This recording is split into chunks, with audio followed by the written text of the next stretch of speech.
Spring arrives quietly, as if the earth is remembering how to breathe again.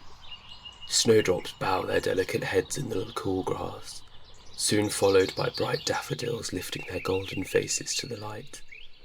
Bluebells spill across woodland floors like a soft blue mist, while wild garlic carpets the damp shade, releasing its gentle green scent beneath our feet. The air begins to stir with life. Bees wander lazily between blossoms, butterflies drift like living petals, and everywhere the world seems to hum with a quiet, patient awakening. In spring, we are guided as much by our noses as our eyes, following faint perfumes through hedgerows and woodland paths. The season carries its own quiet remedies. Lavender promises peaceful sleep as its soothing fragrance drifts through warm evening air, while wild garlic lends its bright, earthy flavour to simple dishes like pesto gathered from the forest floor. Roses offer their soft, calming scent, long cherished for easing the mind, and fresh mint sharpens the senses like a cool breath of morning. Even the blossom of hawthorn and apple trees carries a sweetness that feels restorative. Spring does not rush. It gently nourishes us, inviting us to walk slowly, breathe deeply, and remember that the smallest flowers often bring the greatest comforts. Spring also invites us back into ourselves. After the quiet heaviness of winter, when the days feel short and our thoughts sometimes follow the same dim path, the returning light gently reminds us to step outside again.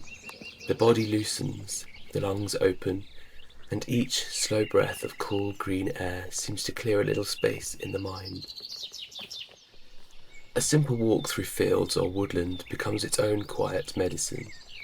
The rhythm of footsteps, birdsong drifting through branches, and the soft rustle of new leaves overhead create a kind of stillness that is difficult to find indoors. In these small moments, nature does something remarkable. The scent of damp earth after rain, the sweetness of blossom carried on the breeze, the hum of bees moving steadily between flowers. All of it draws our attention back to the present. Worries soften at the edges, shoulders drop, thoughts slow to the pace of the landscape. It is as though the countryside gently reminds us that we too are part of this slow turning of the season. There is comfort in that rhythm. Just as the snowdrops emerge after frost and bluebells patiently wait beneath the soil for their moment of colour, our own energy returns in its own time. Spring does not demand urgency. It offers renewal quietly through light, scent, and the simple act of walking beneath an open sky. And as the days grow longer and warmer, we find ourselves breathing a little deeper, sleeping a little easier, and remembering how restorative the natural world can be.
I haven't been able to walk through this little wood in months.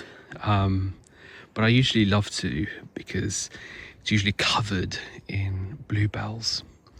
It's so fragrant and so pretty. I think I showed it in one of my, I think maybe it was my first video or second, but yeah, no bluebells yet. So we will come back, but it's quite muddy, so I'm going to brave it. And I'll see you on the other side.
Good afternoon, buddies.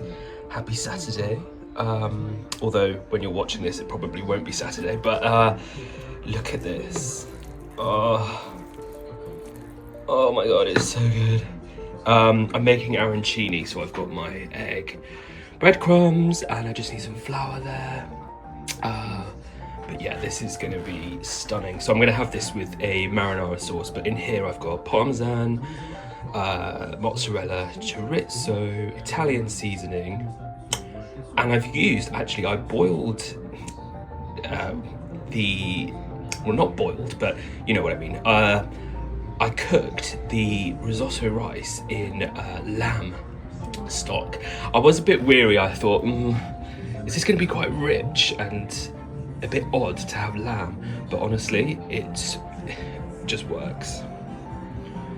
Also, I'm using the Dutchy Organic risotto rice. I love the Dutchy Organic range, but I realised I already had some in my cupboard, but that's okay because I love making risotto. So yeah, and I've got my cheeky wine, obviously. Right, so I've got my marinara sauce for the arancini. I'm making some pasta sauce for the spaghetti afterwards. And I've got my chicken, prawns, and chorizo over there. And I was thinking, so everybody knows I like to make, so I go to my butcher and they give me their chicken carcasses to make chicken broth with. So I keep all of my peelings and odds and ends and things like that. I was just thinking, what about these tomato vines? That could add like a new layer to the stock, because the last time I made some stock, I didn't really have that many. I didn't have any garlic. I can't really remember what. I think I only had like onion peels, but Normally I would have lots more peelings and things, but yeah, I'm gonna give this a go, and it might give it a nice green, viney kind of taste. So I'll let you know what that is like. But yeah, everything is just looking so cozy. I've just finished watching Lydia on YouTube. Everything is just so cozy, and I bought some sourdough earlier from Waitrose, so it's exciting, cozy vibes, buddies.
Morning, buddies. I've tried to record this a few times now, but my brain isn't working because I've come down with the flu. I've beaten most of it now, thankfully, so I don't really have a cold, but I do have a sore head and a bit of an aching body, and I just feel very drained. But so last night I made some chicken bone broth, which, as you guys know, I love making. Usually I use it to boil rice or pasta. But I thought this time I will roast a chicken, then I will use some of the chicken, well, most of the chicken, from the carcass to shred and steam with carrots and celery, and I've added actually some garam masala, just a little bit, and quite a bit of cayenne pepper to just try and beat the dregs of this cold. But yes, this has been slow cooked for around, I would say, 15 hours in the slow cooker. with carrots, celery, onion, garlic, basically any peelings that I could find, bay leaves, obviously the chicken carcass, water, and this really amazing Willie's Organic Probiotic Live Apple Cider Vinegar. Normally I use this one, the Aspel one, but I figured because this has probiotics in it, that might do very well. So yes, I'm just waiting for this to cool down so that I can scrape the fat that seems to settle on the top. Then I'm going to mix in my shredded chicken and my vegetables, which I'm actually not a fan of these vegetables, but I figured, you know what, we have to suck it up and brave it. And I've already had some dandelion, fennel and ginger tea this morning. I was a bit wary of this because it's an infusion. I'm not really into infusions, but then I looked at the ingredients and it's pretty much all dandelion, fennel, licorice root, ginger root and nettle. So yeah, and that seems to have helped so much. But yes, that's that. And I'm going to stop recording now because I really need to cough.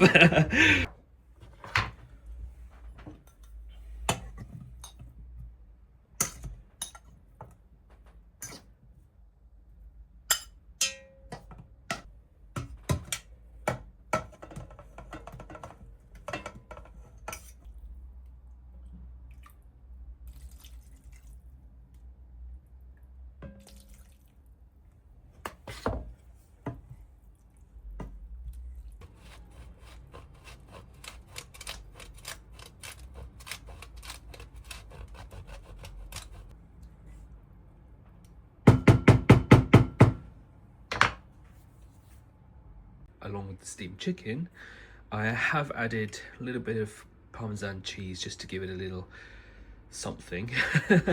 And I have plenty of shredded steamed chicken and the carrots and celery left over, just in case I'm still a little bit fragile tomorrow, because I really do want to go on a nice long walk tomorrow. Now that it's the beginning of spring, I really want to, I think I might push myself. I think I might just get it done, and I might not feel the best for it, but I'm sure it will help get my body moving and clear out all of the badness.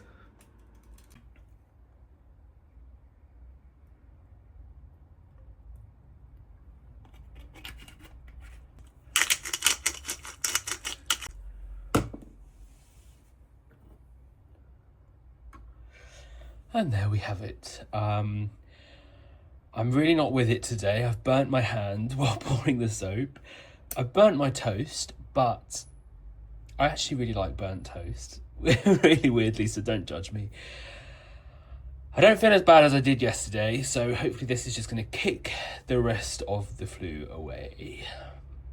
Wedding, there's Highlanders, they eventually flee to Paris, and Jamie agrees to help. So I would say my flu, I don't feel so bad now. I feel great, actually. I think that soup and the ginger and nettle tea has really sorted me out, for now at least. So next time I start to slog a little bit, I will have some more tea. But yeah, so, and I haven't taken any paracetamol, no ibuprofen, but anyway,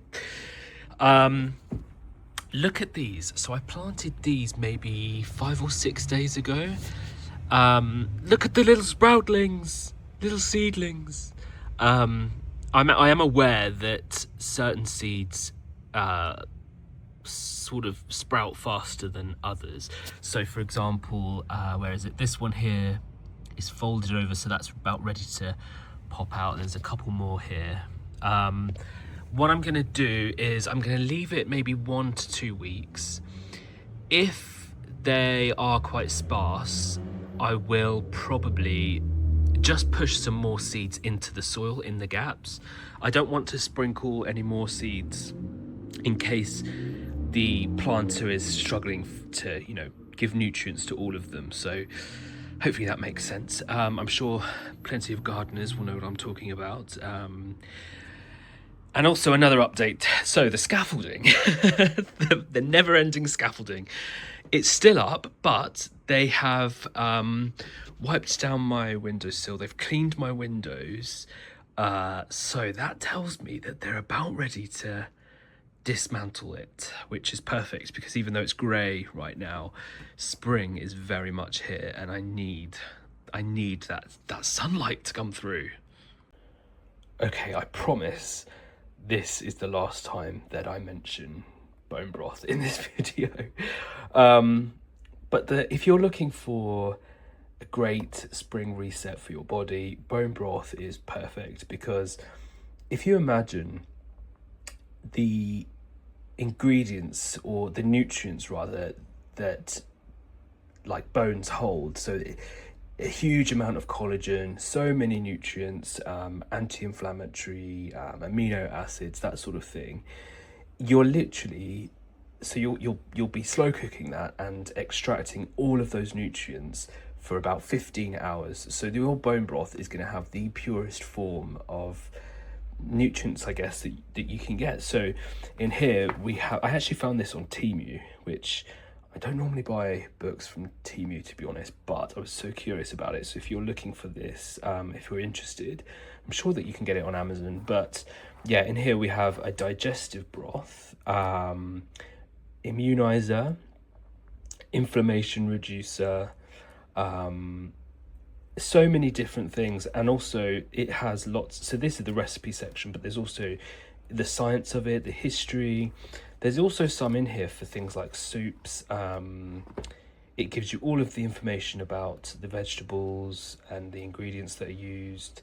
So yeah, I mean, look, tomato soup, French onion soup, there's so many recipes. It's not just literally watery bone broth. Obviously it gives you lots of information of recipes that you can use the broth for. Sorry, I don't think my brain's working very well today.